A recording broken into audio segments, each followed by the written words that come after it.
to our resource call for the North Dakota Association of Regional Councils. We appreciate. He's like, she was really funny, and she puts it in shoe. There we go. Got her muted. We're going to welcome you to today's call. Today is, I think, a really important topic and very timely, as we're in the holiday season. We're talking about thriving in small markets and strategies and stories for thriving where you are rooted. And we're excited to have KayCee Lindsey with us today. KayCee is a business owner of the grocery store in Crosby, North Dakota. She has also spent a lot of her professional career working with SBDC and doing some other economic development things. And I've had the privilege of working with KayCee in the past and have enjoyed that. And so I'm super grateful that she was willing to take some time today to visit with us on the call. So I'm going to turn it over to you. Really get on one, baby. Thank you, Andrea. So yes, I'm KayCee Lindsey, and my husband and I bought the grocery store here up in Crosby in the kind of spring, summer of 2024 and reopened that. So I was just going to talk a little bit about kind of our process there and how that kind of became about. So just a little bit of a background. So my husband, the grocery industry is kind of just ran through his blood for probably half or more of his life.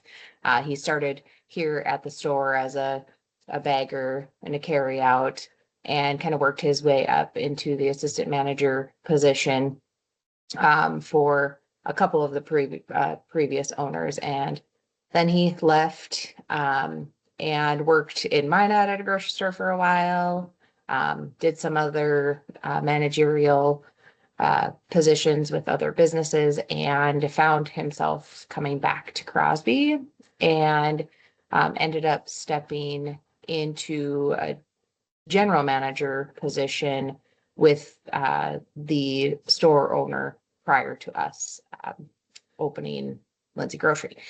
And myself, my parents had a hardware store for 25 years. And so I kind of grew up in that, swore I would never be a small business owner after seeing my dad have to go to the store at 2 a.m. to get somebody plumbing parts for their broken pipe or whatever. And although I was 8, I think, when my parents had bought that store, and that's really, our life fully revolved around it. And yep, so here we sit today as a small business owner. So just a little bit of background with the grocery store. So due to some kind of financial issues, the prior owner ended up having some challenges thinking less and less inventory. And eventually the court had issued a receiver to take control over the assets of the business, and the grocery store had officially closed April 1st of 2024. And we had made an offer shortly after that to purchase the store, and we were officially open for business July 19th of 2024. So about 3.5 months without a grocery store here in Crosby, but ultimately it was probably more 7 to 8 months because of the lack of knowing what was going to be available in the store. So thankfully, small town, we have the yellow and black box store, small box store. So that definitely helped the community kind of get through a little bit. But what really helped was we have a kind of a micro grocery store just across the street from us, and they are the milk dairy sellers, and then they also take a lot of the wholesale larger products and break them down into smaller quantities and sell those. And they really stepped up to help fill a void as much as they could with the capacity that they had.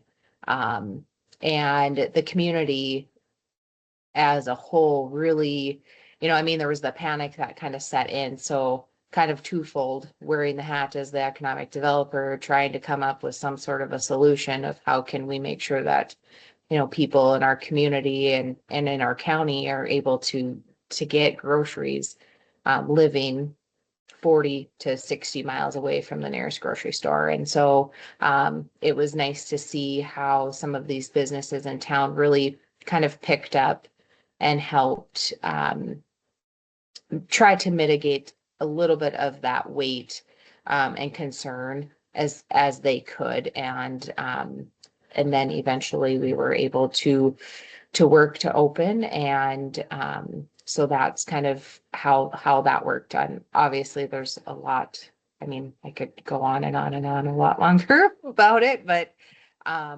it was just fun to see how the community really came together. And really it was scary because you lose that core business in your community. What's next? Is it the hospital? Is it the school? Is it the drugstore? Those are all key businesses into a community. You need to be able to get your pharmaceuticals. You need to be able to go see the doctor, get the kids to school. Because you start losing those, it really can cause a tertiary effect. And so, what we had seen during that time was people were going out of town for their groceries.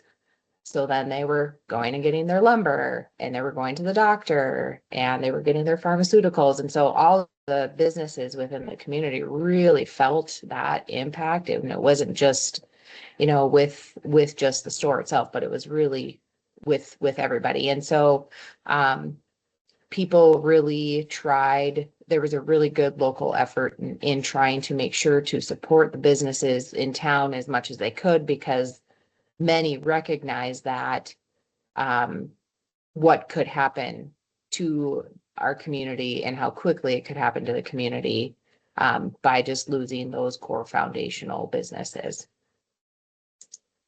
So when it came to purchasing the store, it was a lot of money. And so needing to be a little bit creative within our financing, which was always my favorite part of working with SBDC, is being able to utilize as many programs as you can, which isn't always the best case for the business owner because it's a lot more to manage and make sure that you're not defaulting on loans and so forth. But so we were able to utilize our local bank, the Bank of Tioga here, and then we took advantage of the FlexPace interest buy down program with Bank North Dakota. And so with that, we had our community match of from the city of Crosby, which was a grant.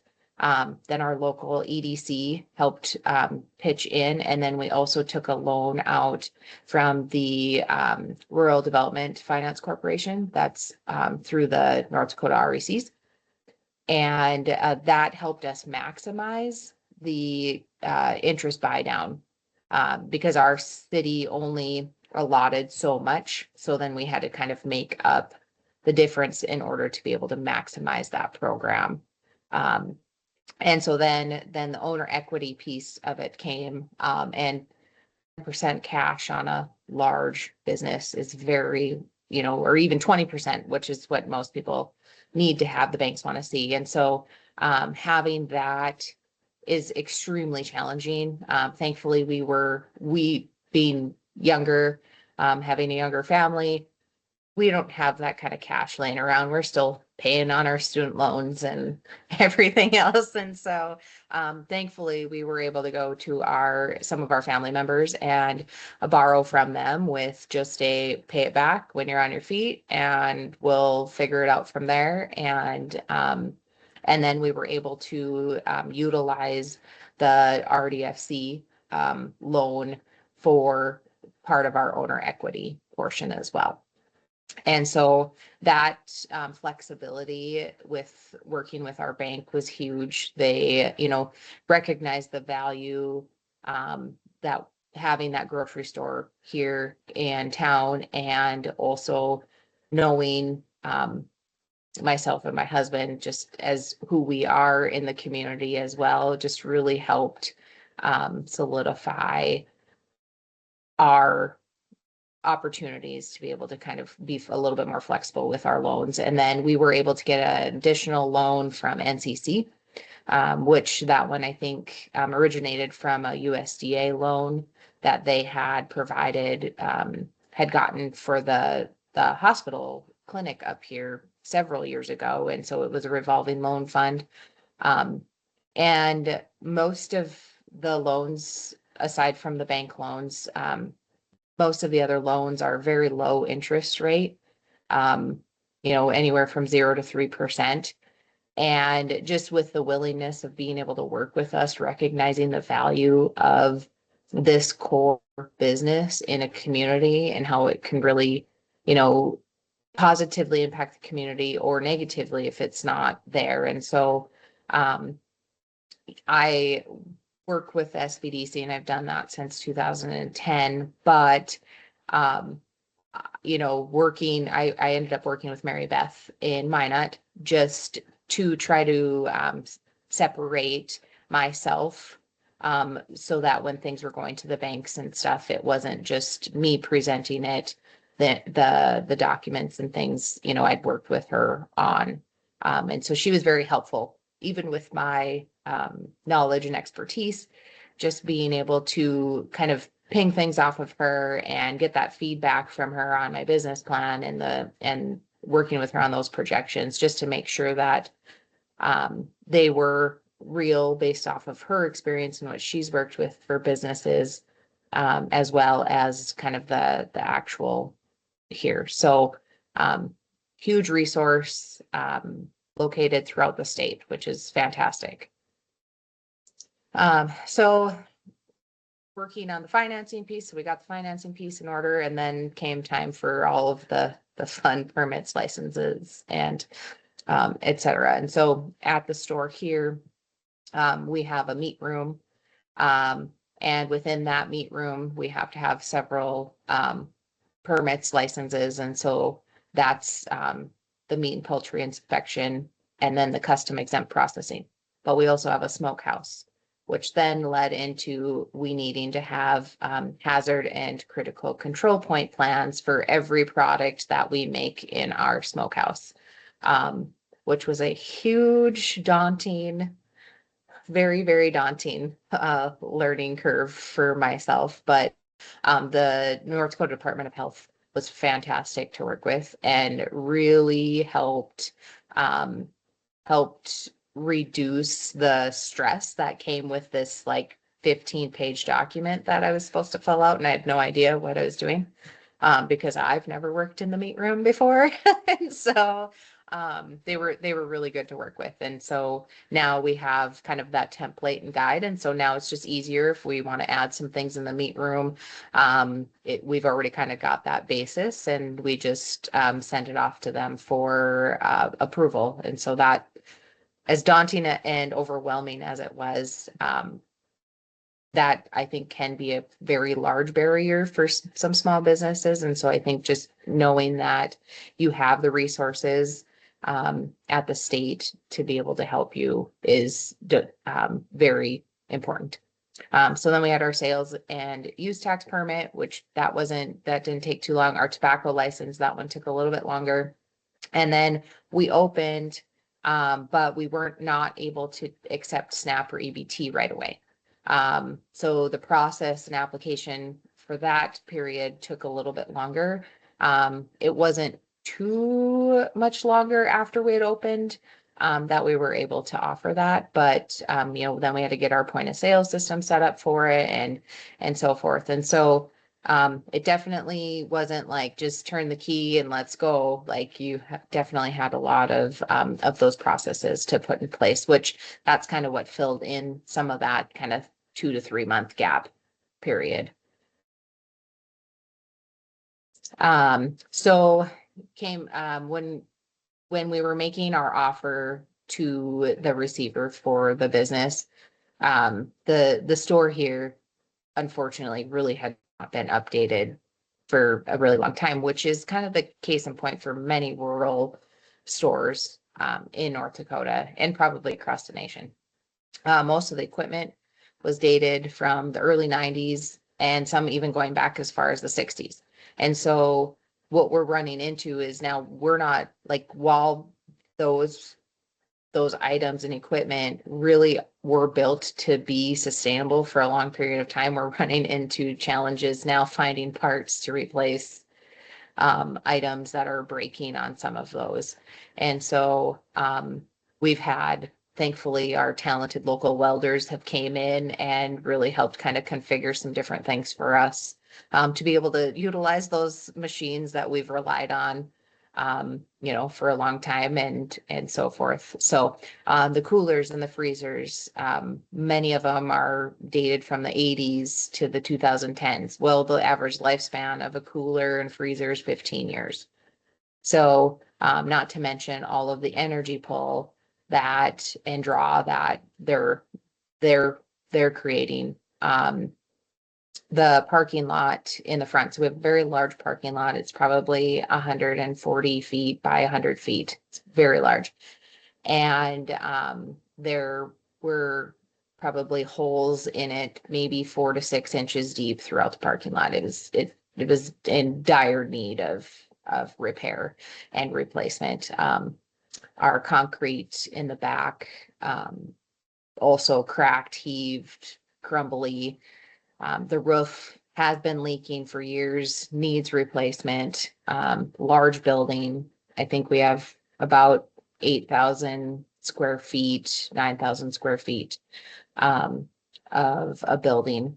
And then the bathrooms hadn't been updated probably since the store was added on in the 90s. They were very crusty and gross, and having young kids and when they need to use the facility, like that was a very important thing for me to make sure that we take care of, is that the kids feel comfortable in the store, you using the facilities. And so and then we just have some plans for the future now that we have been open, looking back at our business plan and thinking big, adding some like food dehydrator. So we're not, if we've got produce that's starting to turn, rather than, disposing of it, being able to take and utilize it for dried soup mixes or whatever that may be that we can repurpose within the store. So that's something that we want to look to add in the future. But with a freeze dryer, there are certain things that you can and cannot do, and certain things that you need to have a hazard and critical control point plan for as well. And so that's another kind of learning piece and kind of on the to-do list in the future. But we're always trying to find ways that we can add and change and improve our entryway into our double doors is carpet, and it's kind of heaving, and so it's just a dust collector. And so we're trying to look at how we can maybe put some rubber in there so that we don't have slippage, but yet we're able to get rid of the dirt rather than letting it sit there. And so we'll just kind of go through a couple of the pictures of the store. So when we took over, we were working on the inside. So just a complete refresh. So the coloring, reds, tans, greens, browns, very kind of dated colors. And, we wanted to freshen it up. The flooring is on our to-do list, but that, is still very functional. And so it's probably one of the latter things that we'll look to improve.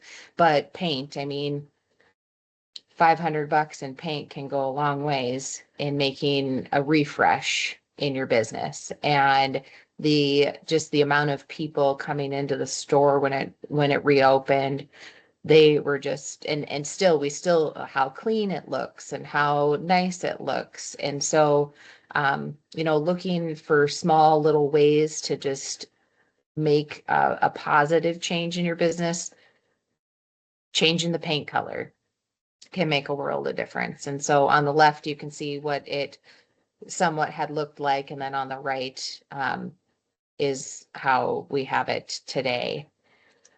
And so here's the parking lot. So on the left, we talked about kind of how it was pitted and holed, and the water was just sitting there and just waiting for liabilities and accidents to happen. I mean, trip hazards like crazy. And so just in August, we had a complete repavement where they pulled, I think, 3 inches off, milled it, and re-put down new pavement. And we painted lines because in that big of a parking lot, people park like wild and crazy and triple park and block people in. And it was just crazy. So we wanted lines just to try to present a little bit of organization, and then adding the handicap in there because we were having people park on like the concrete right literally in front of the door. And so then those that really need the space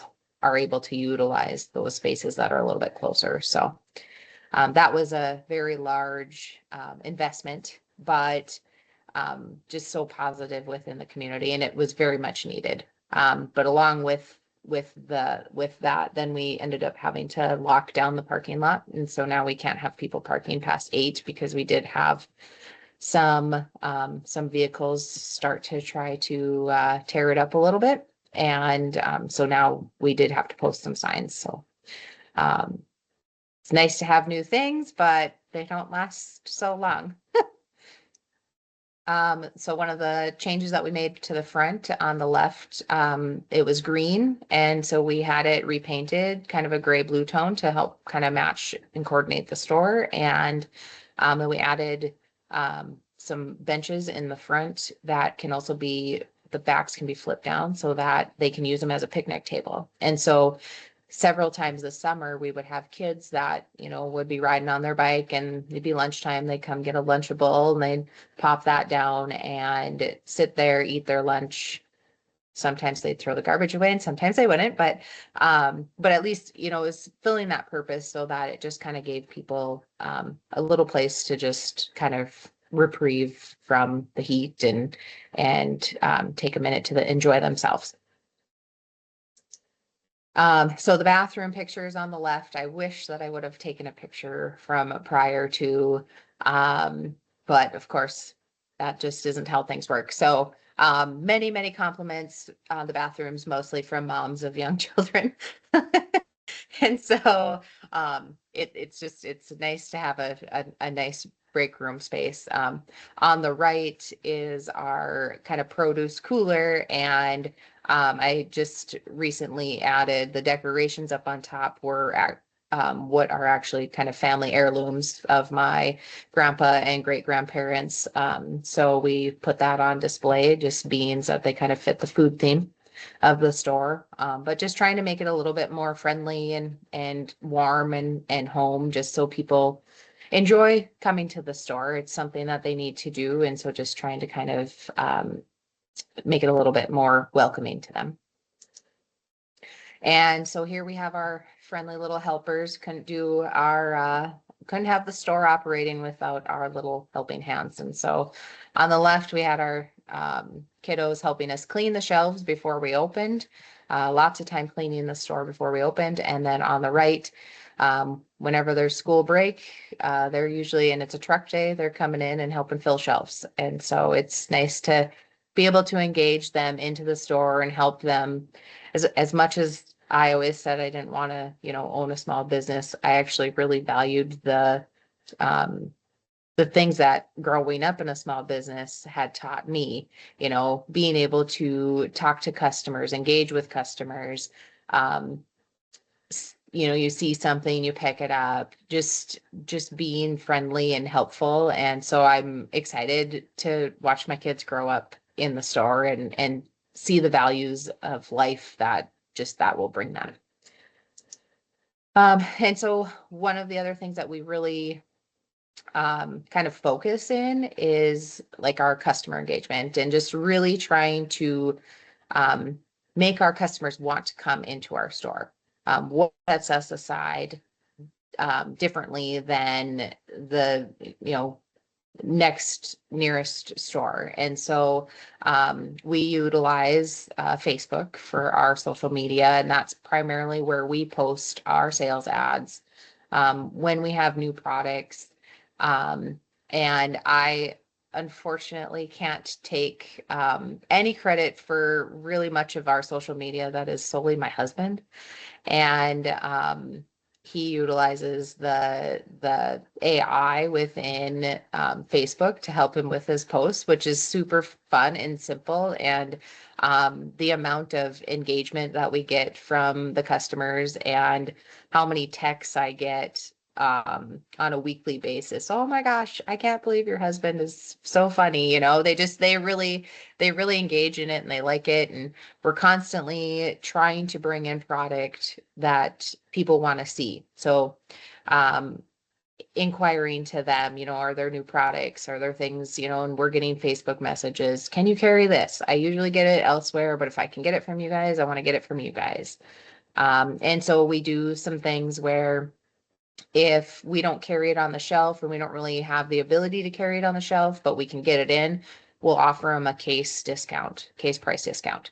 So that just to kind of give them a little kickback for reaching out to us, supporting us, and also for us not having to put it on the shelf. And so we post on social media typically 2 times a week, roughly. Sometimes it's more, sometimes it's less, just depending on what's going on. But it's a fun tool, simple tool, and just another avenue to kind of outreach to multiple generations, from the teenagers to the elderly. And so the one thing that we just added to the store in the middle of November was an app card loyalty program. And so when people are shopping, they can enter their phone number and earn points for every dollar that they spend. But additionally, it will also pull up any instant coupons that are available for products that they're buying. So they don't have to go and seek what coupons are out there. It's just kind of an added bonus. So they grab some laundry detergent and they scan it through and it'll ding at you and ask if you want to redeem the coupon that's available for that product. So just trying to find some ways to be able to give back to our customers for as much support as they've been giving us. That's kind of all that I have as far as that goes. Just want to thank you for the opportunity to kind of present. And if you have any questions, I'd be happy to answer.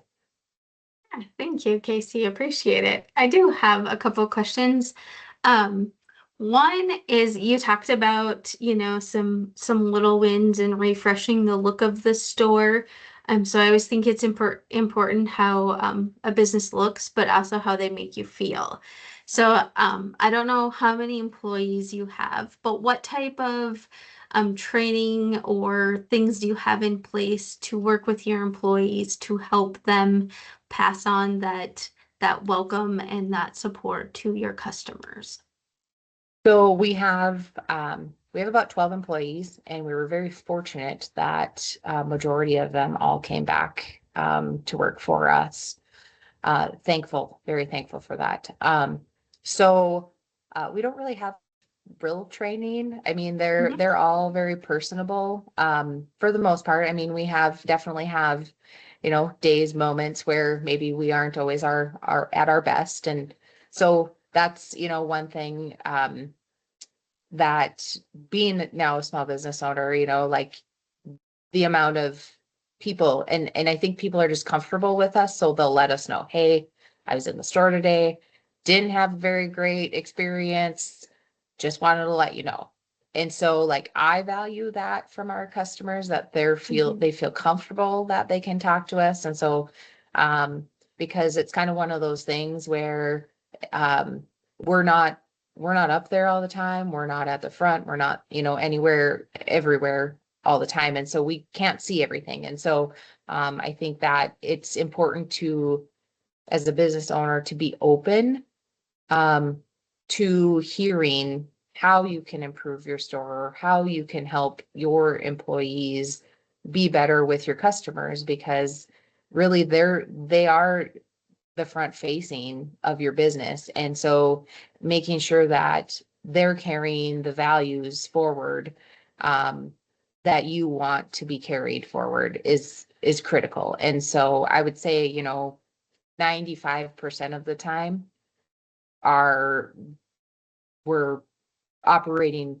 amazingly. It's that 5%. And I will never expect 100% out of our employees. And I mean, everybody's entitled to have bad moments, bad minutes. But for the most part, I would say they're all pretty customer friendly, and they know, because that is a place that people, have to come into, and they need that for their, just to be able to live, and so, um, fortunately, we don't really have much of a training because we really haven't had to, and we just address situations as they come up. And sometimes just kind of judgment calls, based off of, maybe what the situation was at the time. And so, I mean, you're always going to have conflicts between people. And so, I think just being able to kind of mitigate that and trying to make it light so that your employees understand your value, but not that, they're feeling like they are failing at their job. I think that's very important to make sure that they're, and finding ways to keep them engaged, and so, maybe, for us, that might be, hey, we've got a couple new items. Can you work to find some space for them? Giving them and making them feel valued, I think goes a long ways too, in how they're going to value your business as well. So, Absolutely. Yeah, does anyone have any questions? I don't want to be the only person asking questions, but I think too, having like that many employees that have been in the business for that long, it's, bringing new employees in, you have those employees with experience that can kind of set a positive example and maybe, gently mentor along the way, and there's a lot of value in that as well. yes, definitely. You mentioned you use Facebook for advertising. Is there like, do you have a Google listing? Do you utilize some of those services?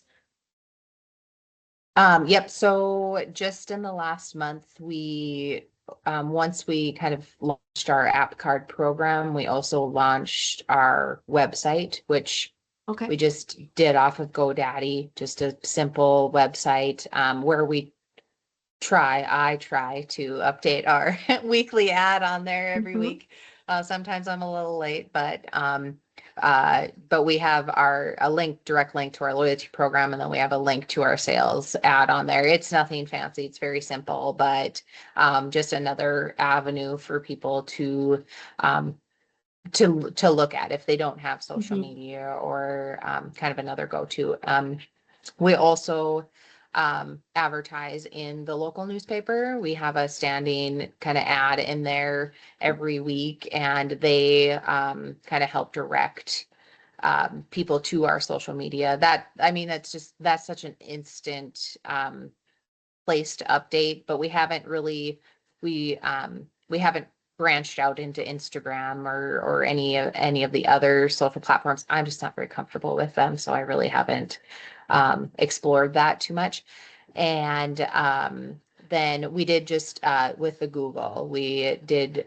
It took us a while to try to actually update our grocery store in replace of the old grocery store on Google, and I don't think it's accurate yet on like the app maps on Apple phones yet, but we're slowly working our way into that.